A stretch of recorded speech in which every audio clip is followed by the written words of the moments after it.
Chapter 4. 3 Windows into Hell. On Monday, Elias sat alone at his desk with a blank sheet of paper and the weight of 2 Fridays on his chest. He had never advertised a meeting before, much less one about something as controversial as hell. He wrote a headline, then scratched it out. Wrote softer words, then scratched those out too. Finally, he printed in block letters, "Hell is real. Healing for nightmares, fear, and near-death experiences. Friday nights, 7 p.m. Testimonies, scripture, prayer. All welcome." He stared at the page. Too blunt, too much, too late. Then he thought of Mark's hollow eyes, of Carlos's shaking hands, of Samuel's bandaged palm. Better offended now than screaming later. He fed the sheet into the ancient church printer and ran off a stack until the machine coughed and hummed and spat out warm pages that smelled of toner and dust. He slid them into his backpack and walked out into Ashford's gray afternoon. At Manny's Market, he taped a flyer near the register. At the laundromat, he pinned one above the change machine, while dryers thumped in the background and a tired woman folded tiny shirts. At the pizza place, he tucked one beside the Friday specials. At the check cashing window, he taped one near the sign about overdraft fees. In the library, he pinned another to the community board between guitar lessons and a lost cat notice. Even at the bar, he left one by the door with a quiet, "Mind if I put this here?" The bartender shrugged, and a woman on a stool stared at the word hell a moment longer than she meant to. By the time he turned back toward the church, his backpack was nearly empty, and his conscience slightly less so. By Friday, the flyers had done their work. The rain arrived first, a cold drizzle that blurred streetlights into halos and streaked the church windows. Elias unlocked the front door, took the narrow stairs down, and flipped on the basement lights. They hummed and blinked their way to steadiness. He began setting chairs in a circle, 10, then 12, then 15, and stopped. Footsteps sounded above. Several sets, not just 1 or 2. Voices, low and hesitant, drifted down the stairwell. He added more chairs, then more. By the time the first people came into view, shaking rain from jackets and brushing droplets from their hair, he knew the flyers had reached further than the church bulletin ever could. Mrs. Hanley came first, one hand on the rail, the other wrapped around her Bible.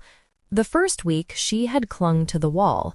The second week she had crept in, as if expecting something to jump out at her. Tonight she still shook, but there was a different set to her shoulders, as if she had decided that if hell was going to come knocking, she would not meet it alone. Samuel followed, hood up, eyes scanning the room with the quick, restless vigilance of the young and frightened.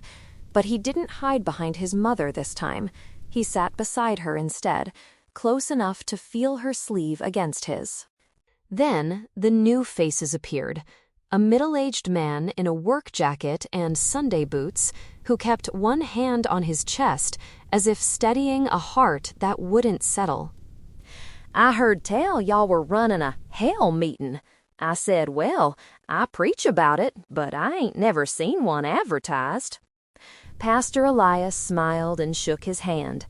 "Glad you could make it." A college-age girl with mascara tracks and a hoodie pulled over stringy hair, avoiding everyone's eyes.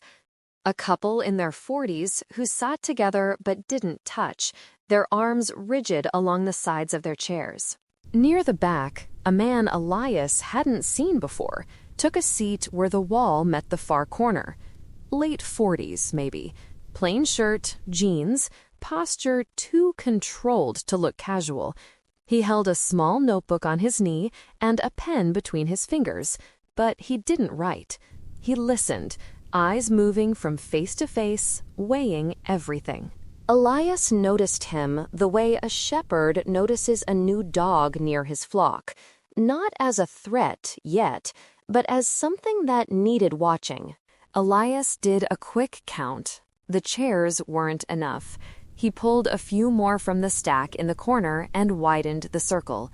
Next time, rows, he thought, but if it kept growing, they'd have to move upstairs into the sanctuary.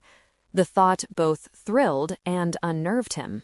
Elias set a music stand that had seen better years just inside the circle for anyone who needed it, then took his seat, Bible open on his knee. "Thank you for coming," he said. His voice came out steadier than he felt. "Some of you have been here the last 2 Fridays. Some of you are here because you saw a piece of paper taped to a wall, or because someone told you this is where people talk about what they don't dare say out loud anywhere else." A few heads lifted at that. "I'll say this again so we're all clear," Elias went on. "We're not here to entertain each other. We're not here to swap ghost stories. We are here because something is happening in this town that people can't sleep through, and we need to bring it into the light before it eats us alive in the dark. If you choose to speak, we will listen. We won't mock you. We won't turn your fear into gossip." After a quick prayer, he turned to the circle. He laid a hand lightly on the back of the chair beside him. "This is Jermaine." He asked if he could share something the Lord showed him. He doesn't tell it lightly. We're going to give him our attention and ask the Lord for discernment and mercy as we listen. A soft thread of Amen moved around the circle, barely audible.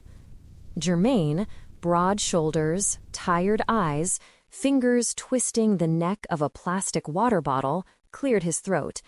He glanced at Elias once, then at the scuffed floor. When he spoke, his voice had the rough texture of someone more used to praying in a quiet room than speaking into a microphone. "Okay," Jermaine said quietly. "Good evening. My name is Jermaine. I grew up in church. I preached sometimes. I knew how to sound right. If you asked me back then, I would have told you I was fine, saved, good." He took a breath that did not steady him. "But I was pretending," he said, "and the Lord showed me what I was walking toward." "It happened one night when I went to sleep like normal," Jermaine said. "No drugs, no alcohol, just tired, angry, full of things I told myself I would deal with later. I closed my eyes, and when I opened them, I was not in my room. I was on something hard, like stone, and I could not see my hand in front of my face. This was not bedroom dark.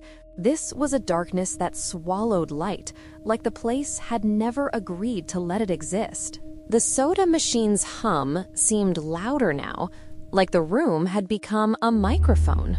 And the fear was not normal fear," Jermaine said. "It was the peak of panic, and it never came down, like my whole being was locked in the second before a crash, and it stayed there. After a while, I saw outlines," he continued, "not because the place got brighter, because something wanted me to see. It was like an ocean made of people, not faces, just shapes packed so tight they became the ground. Nobody comforting anybody, nobody reaching out. Each person trapped inside their own terror. And somehow I knew, the way you know fire burns, that it was forever." Hanley's fingers tightened around her Bible, and Samuel's eyes flicked up, then away, as if he could not afford to picture it.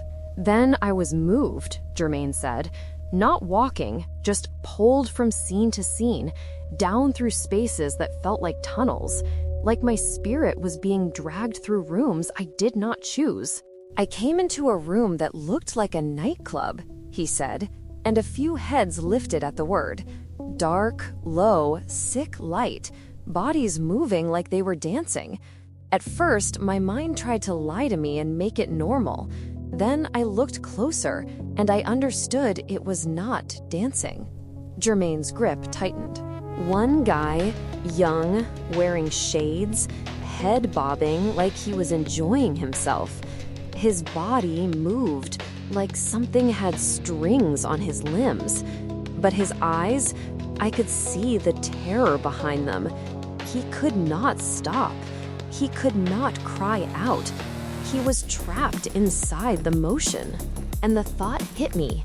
This is what sin sells you up here. Pleasure, escape, numbness. Down there, it is ownership. The thing you chased becomes the thing that moves you. That place felt more real than this one, he said, quieter now.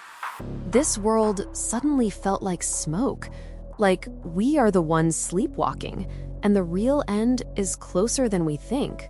I wanted to run, Jermaine said, but you cannot run from a place that is inside your knowing. The fear followed like gravity.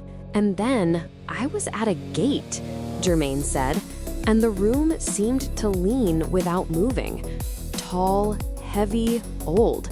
I could not tell if it was iron or stone, but I knew it was a gate of hell. Not a symbol, not a picture, the real thing.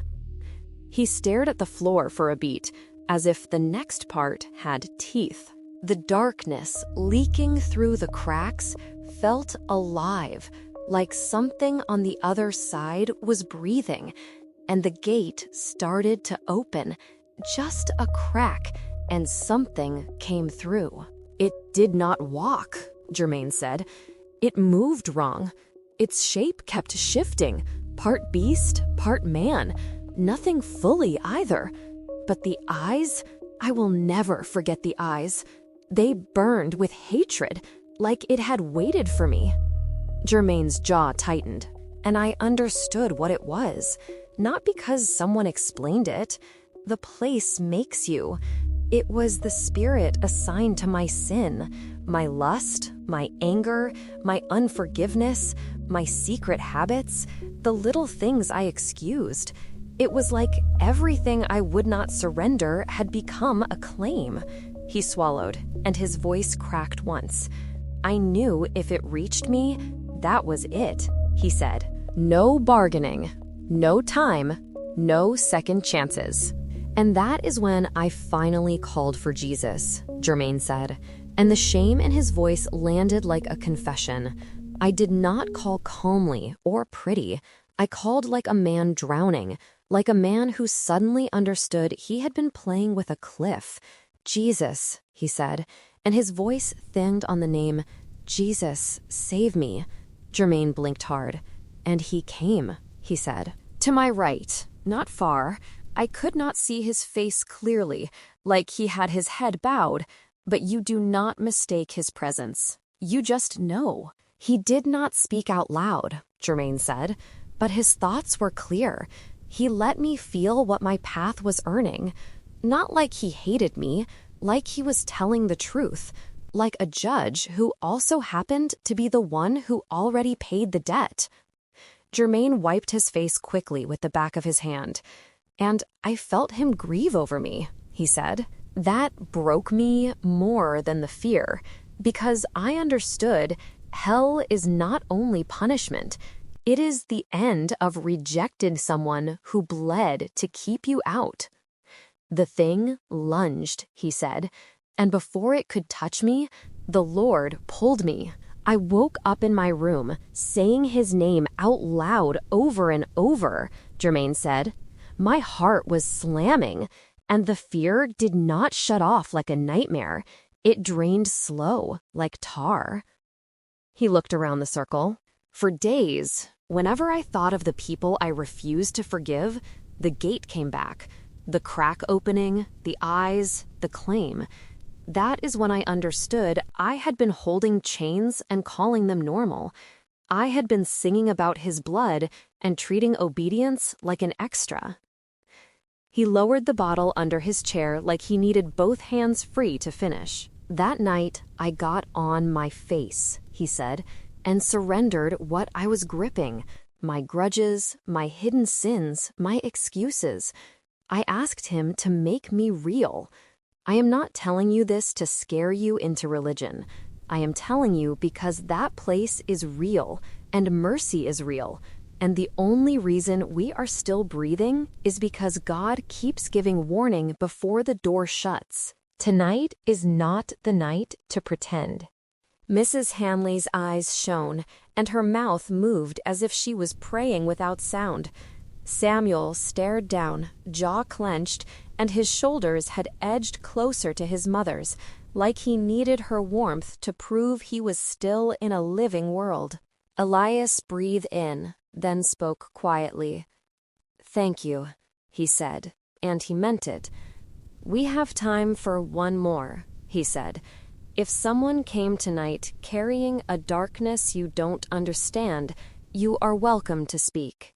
A man cleared his throat, and the sound was small but decisive. He leaned forward in his chair, hands clasped like he was holding himself in place. "My name is Callum," he said. "I want to tell you what happened to me before I became a Christian. I was a seeker for years. Music, bands, searching for meaning, dabbling in meditation and mysticism and whatever I could find. I did not have a religious upbringing. The Bible was just another book to me. I got to a point where I told myself I was at peace with not knowing." He swallowed. "Then, one night, I smoked something I should not have smoked," Callum said. "I thought it was mild. It hit me hard. I started to panic. I felt my heart. I felt myself slipping. Not like I was losing consciousness, more like I was leaving my body. I would dip into a blackness and pull back out, and then I went with it, and I was there. It was not just that I could not see," Callum said. "It was a place, a thick blackness, everywhere, in me, around me, and it had weight. The first thing I understood was this is death, not dying, death, the absolute absence of life. Wherever life is, it is not here, and yet I was still aware, still thinking, still feeling, and that was the terror." His voice tightened and he blinked hard. "Then I became aware of eternity. There was no time. Time was not there. You would not know if 10,000 years passed or a second. There is no sense of time passing. The moment is forever. And because there is no time to pass, it feels like you could be here and never go, because there is no end coming. I also had this awareness that I was on the other side of a wall," he said. "Like life was there and I was here, and I knew my family were there, and I would never reach them. I wanted to tell them, I am here, I am in this place, but they would never know where I was. They would be in life, and I would be somewhere else. And I thought, this is hell." I was panicking, but there was something worse than panic. There was this awful acceptance, because I knew it was forever. "And then understanding came," Callum said. "Not like someone explained it in order, more like the place had an intelligence, and the truth just pressed itself into me. I understood that everything I had ever done, good or bad, had no value there. All my art, all my music, all my achievements, all the hardship I survived, all the times I tried to be better, it meant nothing.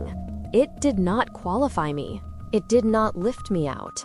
Nothing I built could get me over that wall." He looked down at his hands. Then another conclusion came. This is hell. Therefore, there is a God, because I knew that place was the absence of him. I had all these ideas about God, like God is everything. God is whatever you make it. God is one of many. But in that blackness, I knew the God who made reality is the God in the Bible. I knew it in a way that shocked me, not because someone preached at me. Nobody did. I was not being talked into it. It was just there. "When I came back," Callum said, "I woke up alive, but not the same. I started searching. I started realizing other people had experienced similar things. Not always flames and monsters, sometimes just darkness, eternity, being cut off, knowing you cannot reach anyone. And it left me with one thought I could not shake. I do not ever want to go back there, and I do not want anybody else to go either. Elias opened his mouth to speak, but someone else stood first. Nadine Baptiste spoke up, her voice careful, as if she didn't want a single word to be wasted. "Unto thee will I cry, O Lord my rock," she said, then looked up as if she could still feel the moment pressing on her chest. "Pastor Elias," she said, "I'm Nadine Baptiste from New Hope Pentecostal in Briar Glen. May I share something?" Elias motioned. "Yes, sister. Please share. Take your time." Wednesday, the 14th of June, 2017. I remember the date because it marked me. I was lying in bed, just resting, fully aware. A strong thought crossed my mind. All humans go to hell by default. The thought hit me with a force I couldn't argue with. By default, we're already headed for judgment because sin is the inheritance of the human heart. People love to talk about Christ being good, and he is, full of grace and truth, beautiful, patient, merciful. But he is also judge, and if a person dies without him, they don't float into peace. They go to a place of damnation. That's the truth, and I felt the weight of it settle on me like a verdict waiting to be read.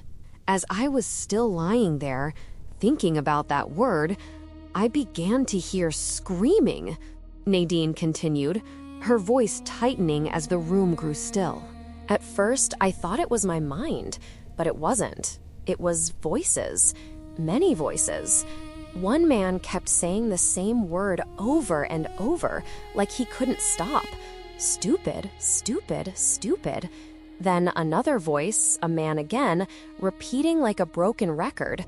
Why didn't I listen? I should have went. I should have listened. Then I heard a woman praying, "Lord, forgive me. Lord, please forgive me. Give me another chance." And as she pleaded, I could see her crucified and lit on fire while she prayed. And then it happened. God pulled the veil back and I shifted, not in a dream, in real time. God allowed me two perspectives, what my spirit was experiencing and what my body was experiencing. I saw my spirit separate, and then I was in it and watching it at the same time, like a living split view of myself. You could feel the questions in their silence. I went through the bed like it wasn't solid, not traveling through fabric and springs into a geographical place, but plunging into another dimension. And in that dimension, all I saw was fire. The fire was vibrant, alive. It looked like it had a mind of its own. It moved like molten lava, but far more intense. And my senses were heightened. Smell, sight, hearing, everything. I had absolutely no control in that dimension. I felt completely powerless, a state of hopelessness, like I had been locked into something eternal. There was no escape. I couldn't crawl my way out. For the first time, I felt like I had no free will. I could feel my natural body wrestling for my spirit to come back, like my flesh was fighting to breathe again, but my spirit was trapped in the terror of that place. When my spirit came back, I was shaken to the core. I could not go back to sleep. I didn't want to see hell.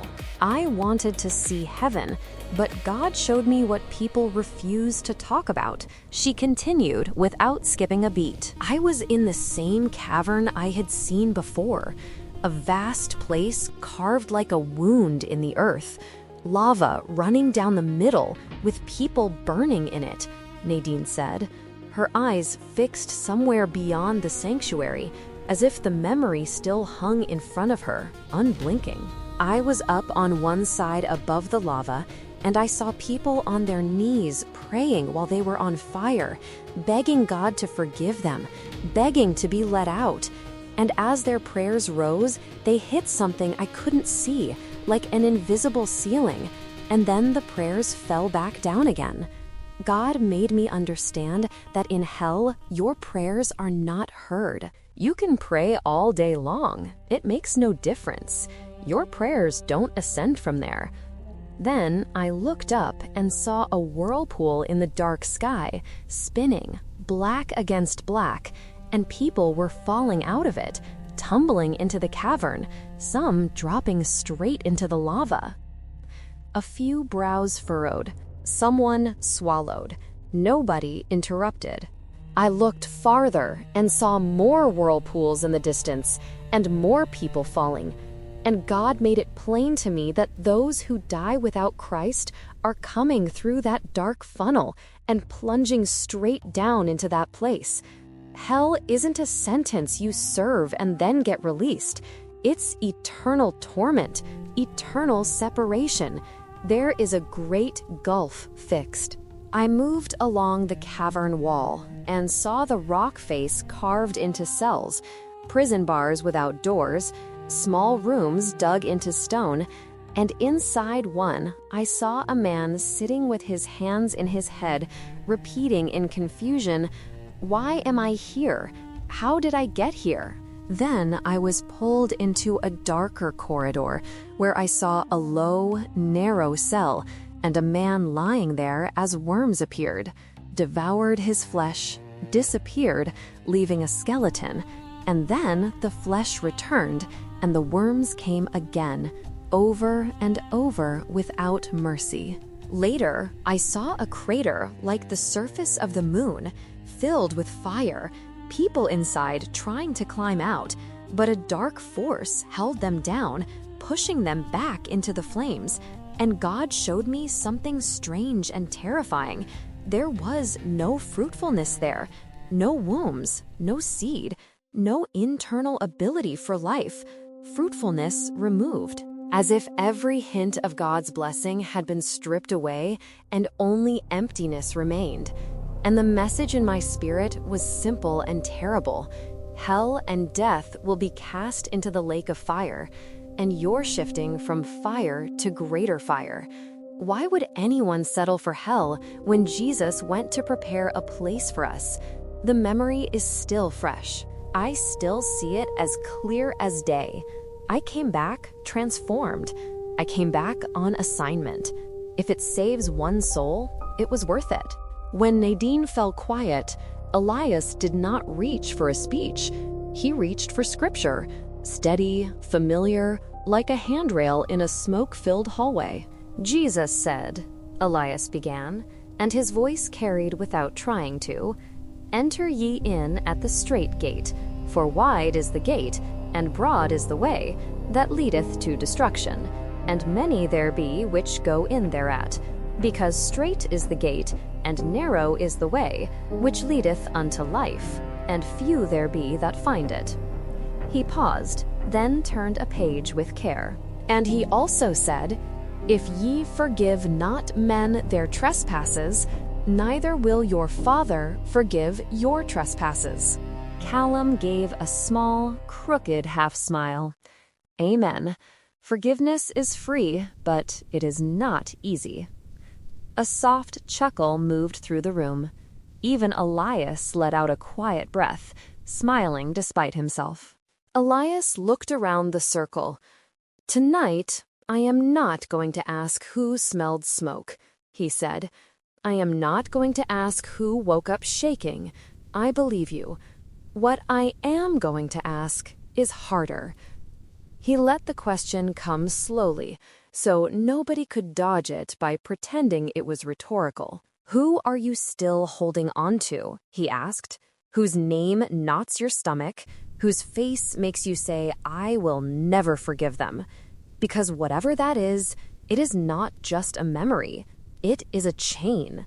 And if we insist on carrying that chain to the grave, hell is happy to meet us on the other side of it." The nurse's eyes squeezed shut, and one tear slipped down like it had been waiting for permission. She did not sob. She did not make it about her. She just pressed her hands together tighter, like she was finally admitting she was tired of carrying what she carried. Across from her, Mrs. Hanley's lips trembled, and her thumb moved over the edge of her Bible like she was tracing a promise she had forgotten was there. Samuel's breath caught, small and sharp, and his hand crept toward his mother's without him deciding to do it. She took it immediately and held on like she would not let him drift. "We are going to pray," Elias said. "Not magic words, not a script, but in agreement with God about what He has already said. If you need to forgive someone, you can whisper their name under your breath. He knows who they are. If you have been playing church and living like hell, now is the time to stop. Not tomorrow, now, while we still have breath." They bowed their heads, and the circle seemed to become smaller, like the room itself gathered closer together. Elias's prayer was plain, not polished, not performed. He asked for mercy, for courage, for truth, for clean hands and soft hearts. He asked God to break chains that people had carried so long they had started calling them personality. Around the circle, some people whispered names barely louder than breath. Others cried quietly. Samuel's lips moved around a name he did not say aloud. When the prayer ended, nobody rushed to leave. They stood slowly, shoulders brushing as they squeezed past one another, trading awkward nods, a hand on a shoulder, a murmur of, "Call me if it gets bad tonight." The nurse lingered, like she wanted to speak to someone, but did not trust her voice yet. Mrs. Hanley paused beside Samuel. "You doing okay, sweetheart?" Samuel didn't answer, but he nodded once. Mrs. Hanley smiled at his mother as she reached the stairs. "Same time next week?" "Yes," Samuel's mother said. "Wouldn't miss it." One by one, they climbed the stairs and vanished into the damp night. Elias folded chairs in the quiet, the clack of metal legs echoing against the basement walls. When he turned, the man with the notebook was still seated in the far corner, pen tucked into the spiral as he flipped through his notes, brow furrowed as if he were trying to make sense of what he'd heard before he stood to leave. "You are welcome to keep coming," Elias said, carefully, not offering friendship, not offering suspicion either, just truth. The man nodded once. "I intend to," he said. He did not offer his last name, not yet. He only closed the notebook with a soft snap and stood. "You are going to run out of room down here," he added, quiet as night. Elias glanced at the circle of chairs, at the extra ones pulled from the stack, at the space that did not exist anymore. "Yeah," he said, "I know." Upstairs, the rain kept tapping at the windows, steady, patient, like a warning that would not stop just because people wanted to sleep.